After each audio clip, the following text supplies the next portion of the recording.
and all the other things that have to go with life, because there's a lot more to life than just addiction, right? So, if you have not subbed to my channel, what are you doing with your life right now? We got a whole bunch of cool people over here, and we have so much fun. Okay, enough of that. I'm on one today, y'all. Okay, so we'll see if anybody comes to this stream. If nobody comes, then I'll just, you know, sign off. But so what I was thinking we could do was we could kind of recap on what I talked about last night, because I feel like it's really hard for me when I'm telling my story, especially when I'm reading the comments and stuff. So I kind of got distracted last night. So last night was like, you know, part 3, and it was about when I met my husband. And so I kind of wanted to like answer y'all's questions if you had any questions, and kind of do a recap of the last 3 chapters, so that way y'all can understand. I feel like, so I wanted to kind of touch on this. As you can see, like, opiates didn't come into my story until I had started dating LD, which was 2001. Okay, so from 2001 till 2015, I was on opiates. So a good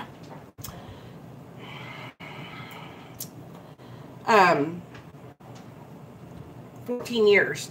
But the thing about it is like, I was with LD, but I was also doing meth. So what would happen was I would do, you know, it was like I would switch between the 2 drugs a lot. You'll see that in my story. Like, I was basically the kind of drug addict, like, I would do whatever you had, right? And a lot of the times, if I couldn't get one thing, I would go get the other.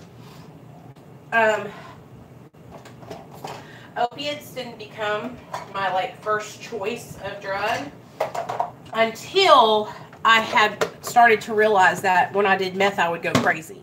And I would see things, and I would, you know, not get sleep, and I couldn't function. I was starting to lose the ability to function on methamphetamine because I started to stay up later and later and more days.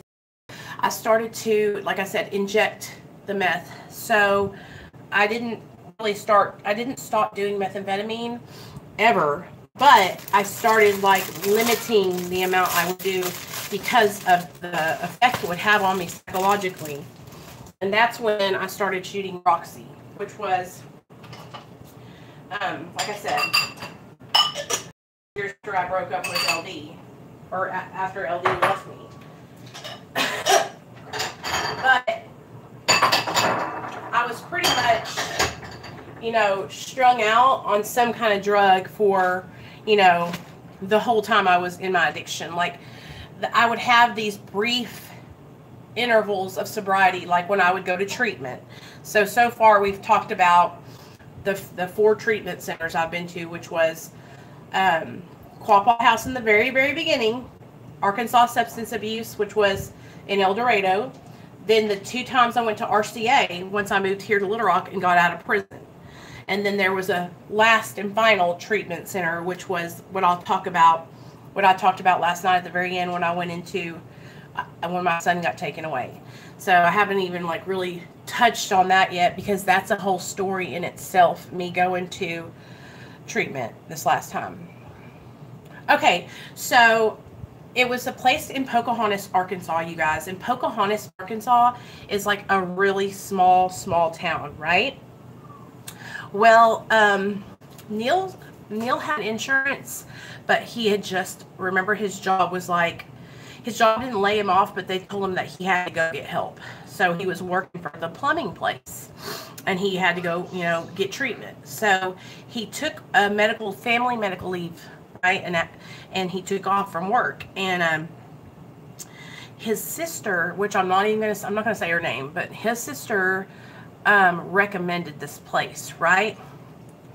His sister is like, and y'all, I have nothing against people who are highly religious, but his sister's the kind of person who thinks that you can pray your addiction away. she's the kind of person that thinks you can pray the gay away. And if you feel like that, I'm not trying to offend you, but that in my experience, that didn't work.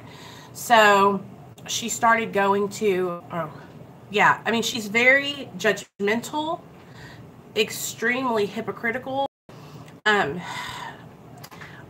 the time I started dating Neil, she was just not cool to me or him, and we still don't get along. Actually, I'm going to be honest with you guys, we're estranged from that side of his family. Like, we don't talk to that side of Neil's family because she doesn't want anything to do with us. She doesn't forgive us. She doesn't think that she doesn't care. She's very jealous of Neil and the fact that his mom, wants better for him. And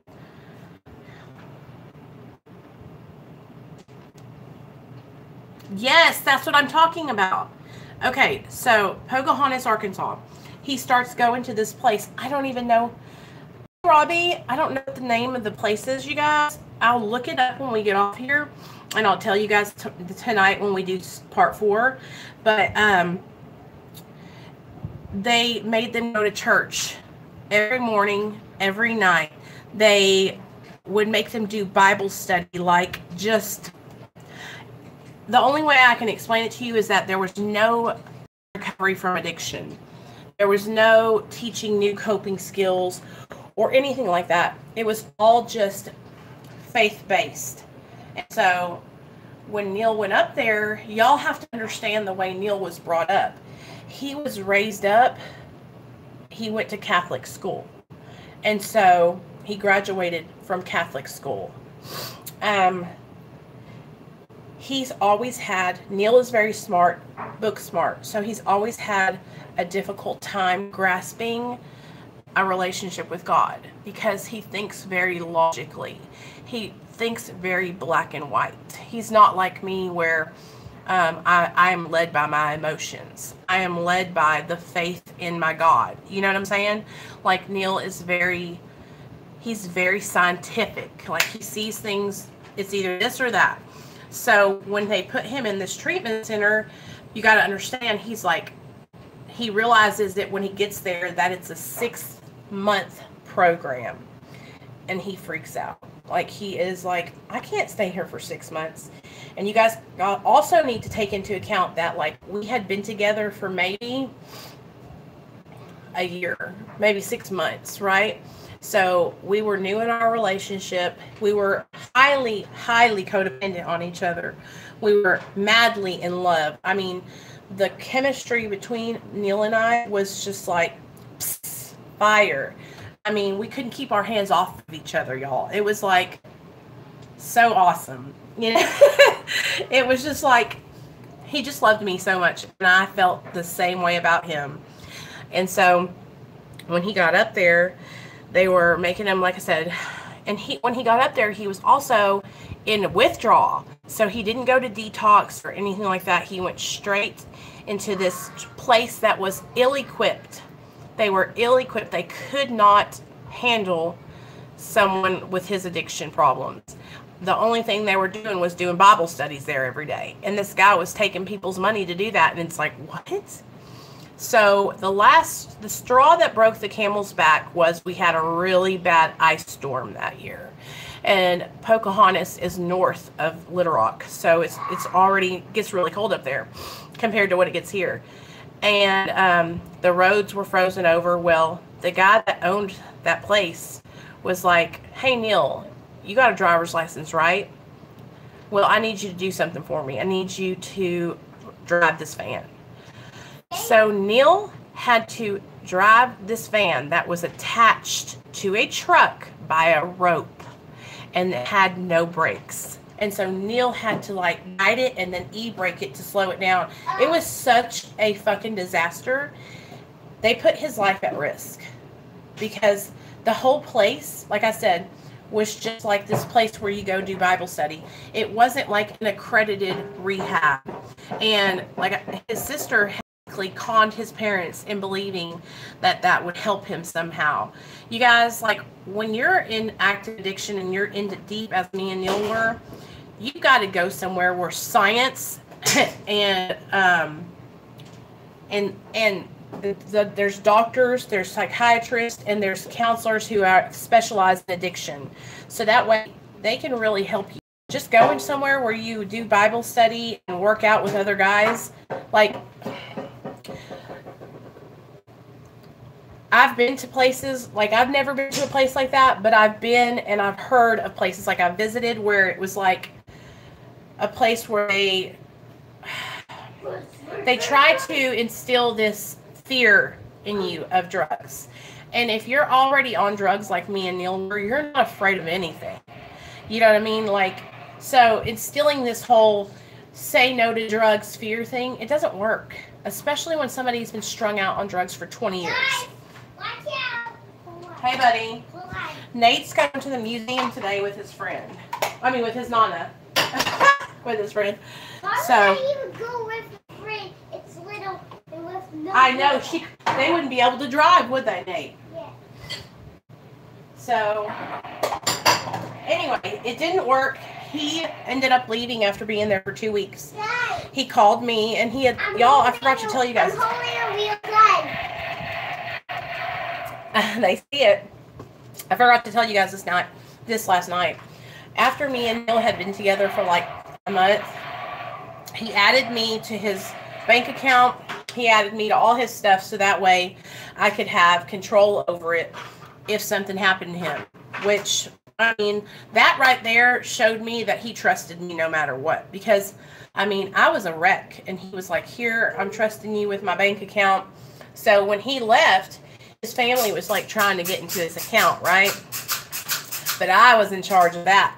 So what I did was I sold all his methadones, and I made about like $560, and I deposited that money into his bank account. And then when he called me, he was like, hey, I'm leaving. I'm not staying here. This place is crazy. And I was like, okay. So I got him a hotel room, and that's when we called his dad. And his dad went and picked him up and brought him back here to where we live. But it was just like Neil needed therapy and counseling. He didn't need to go somewhere where they were throwing the Bible at him. Because like I said, he was raised up in Catholic school. He knows about religion. He knows about how God came, and he knows about all that. He's very smart. But he needed to hear a message with depth and weight. So if you guys know that in the big book of Alcoholics Anonymous, it talks about how alcoholics and addicts will relate to other people who share a story that they can relate to, a story with depth and weight. Okay? So when we come on here and we share our stories, it's not because we're glorifying drugs. It's not because I'm reminiscing about the old times. It's because in order to get through to the people who need help, I got to tell y'all what really went down. Because otherwise, you're going to just pass me off as somebody who's blowing smoke up your ass. I'm going to tell you what it was really like, and then you'll go, I've done that. Oh, wow. Me and Nicole, we've got a lot in common. If she's staying clean, then that means maybe I can. And that's where that hope comes in. You dig? Whoa. So I was talking to my friend Megan this morning. And if you guys haven't already went over to Megan's channel, her channel is just called Megan Fitzpatrick. That's her name, Fitzpatrick. Just go over there and subscribe to her channel, y'all. We need to get her up to a couple hundred subscribers. She's got like 57 right now. She's really smart. She's to graduate with her degree in psychology, and she told a little bit of her story today. She just uploaded it today. So I just talked to her today, and I was sharing with her about how when we share our stories that we just got to tell it. We don't need to worry about if we're hurting grandma and grandpa. We don't need to be worried about if mom and dad are going to be ashamed or embarrassed of us. Because here's the thing. We've went through that, and now we're coming out on the other side of that.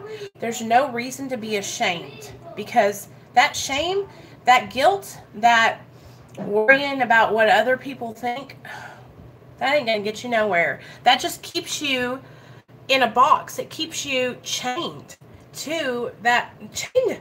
It's like break free of those chains. Be free and share your story and help give other addicts and alcoholics hope that they can recover.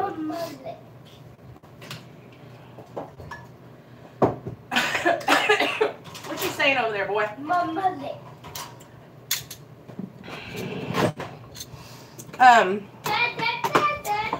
So I'm trying to think, what else did I feel like I left out last night? Okay. So we met, and like I said, Neil was in a medically assisted treatment program right at that time when we first met. He was on methadone. And so, but he wasn't going to a clinic where he got therapy. He just went and a doctor wrote a prescription for it each month. So when I figured that out, I was like, maybe I can take this medicine and I can be better. You know what I mean? And so I started splitting his methadone dose, which we had more than enough because he was prescribed 10 tens a day. So he would take 5 and I would take 5. And so we just split it right down the middle. And for me, when I got on methadone, and this is why when I share with you guys about my story, you got to do what works for you. Methadone made me a zombie. Methadone made me stay up all night, in and out, nodding in and out. Methadone made my hair fall out. Methadone made me crazy. Methadone made me sleepwalk. It fucked me up. And so that's why when people tell me, well, you know, methadone saved my life. I believe that it can help people, but for me, it was toxic, y'all. For me, it was like, you got to also realize that I wasn't going to a clinic. Now, I was just taking 50 milligrams a day, maybe more some days, most of the time, like 50 milligrams.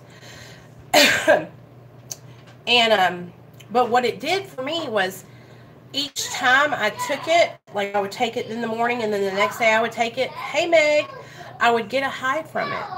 And I would get that initial euphoria in the morning. And so I fed off of that euphoria. And instead of just, you know, taking it like that, I would want to take more all through the day.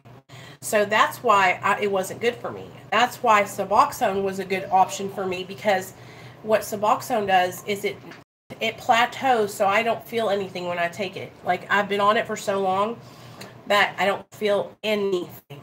So that's why I couldn't do methadone, because it made me feel fun. But I hear other people say that it doesn't make them feel that way. And if that is what worked for you, I totally respect it. Yeah, I don't think it's evil. I just think that because methadone is a total, it's not a partial opioid agonist. It's a full opioid agonist. I think that's why it gives you that different feeling than what Suboxone does. But you know what? It doesn't matter, you guys. Whatever you got to do to work your recovery, just do it, you know, and don't ever think that because methadone didn't work for me that it won't work for you. I always suggest for people to try to get sober. I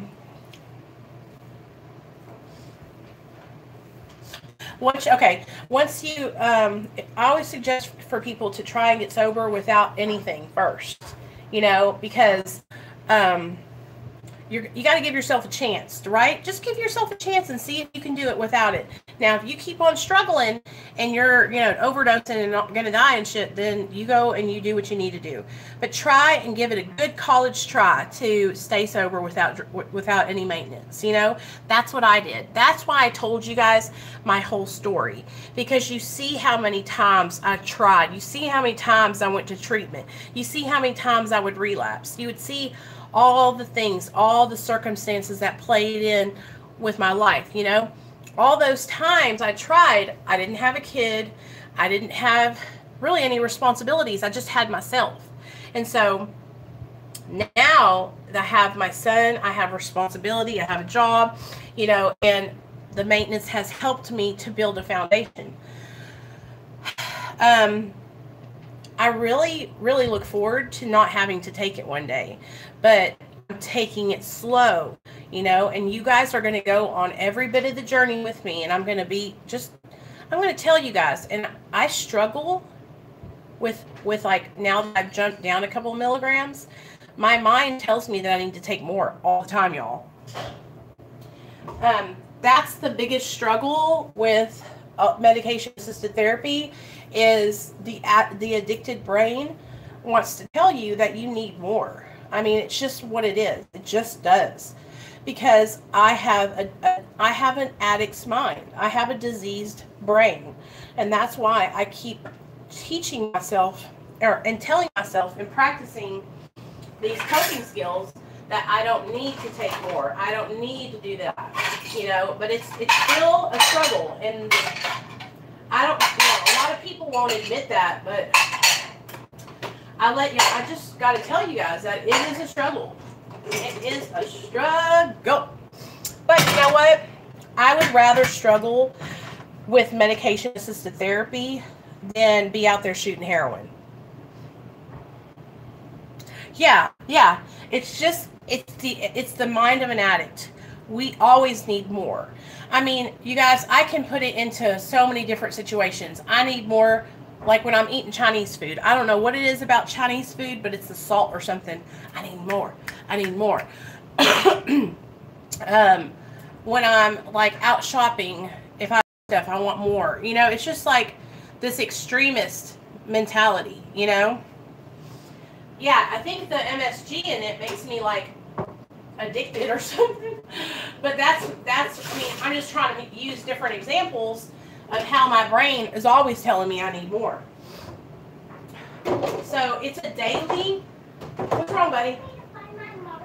Will you get your shoes on? Donna's fixing to be here. Sure. What shoes are you gonna wear? Crocs. Huh? Sandals. Your Crocs? Okay.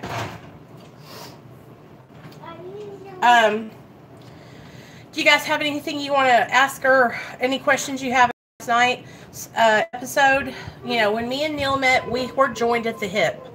We were very, very, very codependent on each other. We didn't go anywhere without each other. We didn't do drugs without each other. Now, towards the end, I started running off and doing everything. I went off the deep end. I don't, you know, I really can't say that Neil went off the deep end as bad as I did. He had a lot more responsibility still, and was trying to stay sober, you know. I was just running around like a crazy person. And this is after I had my son, you know, so it's really difficult for me to admit that, you know, that I was running around like a little hoochie mama when my son was here with his daddy. But it wasn't, you know, I know now today that it wasn't because I don't love my son. It wasn't because I don't love Neil. It was because of my addiction. You know, my addiction had so much power over me, you guys. I was balls deep in addiction. You know, I was, like I said, shooting everything. Anything I could shoot up, I was shooting up. Yeah, baby, let me get all this stuff. Did you make a mess in there? Where? In there. That's only like that, look. I'm trying to clean this whole house when you go. Nate's going to the museum with his Nonna, and I am going to clean this whole house while he's gone. Tell him where you go. Here, why don't you talk to everybody? Tell him if you go to the museum, where do you get heartbeat? There was that person that had the heartbeat. Yeah. And tell him what it sounds like. Ba-doom. Ba-boom. Why does he even have that there? Are you saying hi to everybody? What you gonna say to them? Nothing. Tell them that they need to subscribe. Subscribe. And share this video. And also share the love. Do that again. Share the love. Share the love, y'all. Share the love, you guys. You heard it from Nate. Share the love. Do it like this because this how the Spider-Man does it. That's right.